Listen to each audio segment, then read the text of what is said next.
Iran ने America पर अब की बार ऐसा अटैक किया है कि अमेरिका सख्ते में है, इजराइल थरथरा रहा है। ईरान ने एक मिसाइल में 80 वॉरहेड लगाए हैं और इजराइल परेशान घूम रहा है। और यह है क्या? Cluster bomb. क्या है क्लस्टर बम? ईरान ने दरअसल इजराइल पर मिसाइल हमलों में क्लस्टर बम को आम हथियार बना लिया है। एक तरफ बड़े बड़े हथियार इस्तेमाल कर रहा है अमेरिका, इजराइल डिफेंस सिस्टम इस्तेमाल कर रहा है, लेकिन छोटे छोटे हथियारों से नाक में दम कर दिया ईरान ने।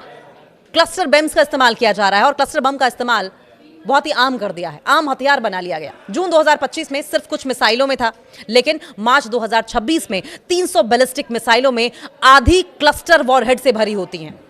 आईडीएफ ने इस बात को कंफर्म किया है कि रोजाना नागरिक इलाकों में छोटे बम बिखर रहे हैं। खुर्रम शहर 4 मिसाइल में 50 से 80 सबमुनिशंस 10 किलोमीटर तक फैलते हैं, यानी कि क्लस्टर वॉरहेड अगर एक बार गिरता है तो उसका असर 10 किलोमीटर के दायरे में होगा, यानी कि 10 किलोमीटर के दायरे में एक साथ एक मुश्त बड़ी संख्या में ढेर सारे बॉम्ब गिरेंगे, ढेर सारा बारूद होगा, ढेर सारा ब्लास्ट होगा, ढेर सारा नुकसान होगा, ढेर सारे लोग मारे जाएंगे।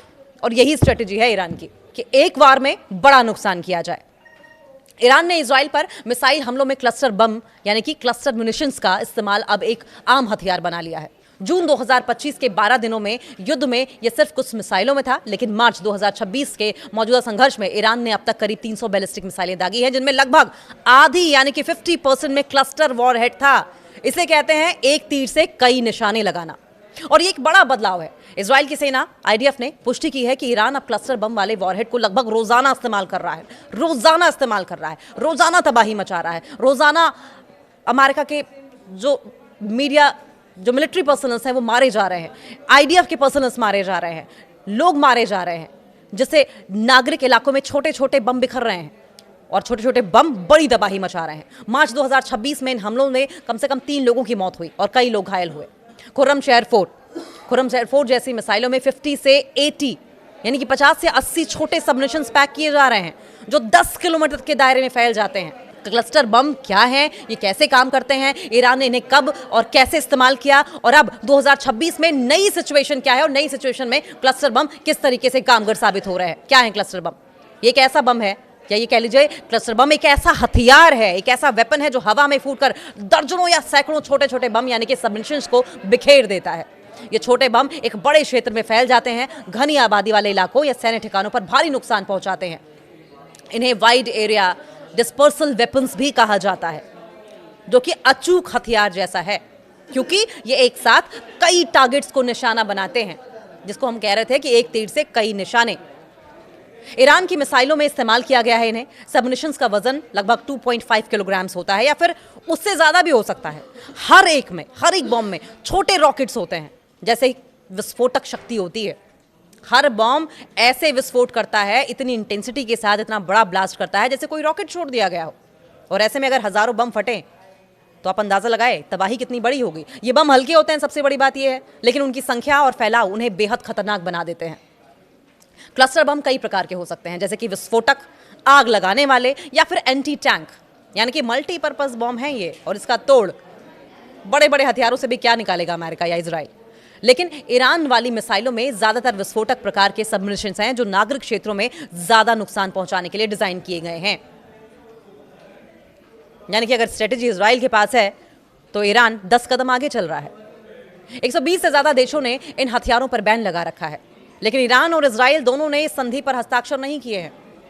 और यही वजह है कि ईरान जमकर इन हथियारों का, इन बॉम्ब्स का इजराइल पर इस्तेमाल कर रहा है। क्लस्टर बम एक बड़े बम या मिसाइल के अंदर पैक किए जाते हैं। जब मिसाइल अपने लक्ष्य के पास पहुंचती है तो उसका वॉरहेड हवा में आमतौर पर 7 से 10 किलोमीटर की ऊंचाई पर फट जाता है, जिससे कि छोटे छोटे बम निकलते हैं जो एक बड़े क्षेत्र में बिखर जाते हैं और फिर ग्रेविटी यानी कि गुरुत्वाकर्षण की वजह से जमीन पर गिरते हैं, विस्फोट होता है, तबाही होती है। और मंजर तस्वीरों के जरिए आप देख ही रहे होंगे। खुर्रम शहर 4, सोजिल 2, एमाद और गद्र जैसी ईरानी मिसाइलें अब क्लस्टर वॉरहेड ले जा सकती हैं, जिनमें 50 से 80 सबमिशंस तक फिट हो सकते हैं। वॉरहेड डिजाइन विशेष रूप से बनाया जाता है, जिसमें दर्जनों छोटे बॉम्ब एक कंटेनर में रखे जाते हैं जो हवा में खुल जाता है, ब्लास्ट करता है नीचे आकर। मिसाइल में सेंसर या टाइमर होता है जो तय ऊंचाई पर वॉरहेड को फटने का निर्देश देता है। छोटे बॉम्ब बिना किसी नियंत्रण के फैलते हैं, जमीन पर गिरते ही फटने के साथ डिजाइन किए जाते हैं। हालांकि कई बार टेक्नोलॉजी की खराबी से कुछ बम नहीं फटते जो लंबे समय तक खतरा बने रहते हैं। 2026 के हमलों में ये बम बिना गाइडेंस के थे, जिससे कि वे और भी ज्यादा अनकंट्रोल्ड हो गए थे। इजराइल की एयर डिफेंस को भी चुनौती दी गई थी। ईरान ने क्लस्टर बम का इस्तेमाल कैसे किया, सवाल ये भी। 19 जून 2025 को ईरान ने इजराइल पर करीब 20 बैलिस्टिक मिसाइलें दागी, जिनमें से कम एक में क्लस्टर बम का वॉरहेड था। ये मिसाइल गुशदान क्षेत्र के ऊपर फटी और लगभग 20 छोटे बम बिखेर दिए, जो 8 किलोमीटर के दायरे में फैल गए। उस समय 89 लोग घायल हुए थे, लेकिन मौत किसी की नहीं हुई थी। एम्नेस्टी इंटरनेशनल की अगर बात करें तो 2025 के युद्ध में ईरान ने क्लस्टर म्यूनिशन का इस्तेमाल अंतर्राष्ट्रीय कानून का उल्लंघन करते हुए किया था। और अब 2026 के मौजूदा युद्ध में सिचुएशन और ज्यादा सीरियस हो गई है, और ज्यादा गंभीर स्थिति हो गई है। ईरान ने अब तक 300 से ज्यादा मिसाइलें दागी हैं और आधी में क्लस्टर वॉरहेड थे।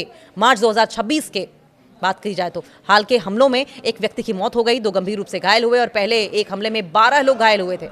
1 मार्च 2026 को सेंट्रल इजराइल में सबमरीन्स गिराए गए। 9 मार्च को एक और हमला हुआ जिसमें क्लस्टर बमों ने कई जगहों पर असर दिखाया। इजराइल की होम फ्रंट कमांड ने वार्निंग दी कि कई बम फटे नहीं, जो कि लगातार इजराइल में खतरा बने रहेंगे, लोग इनसे दूर रहें।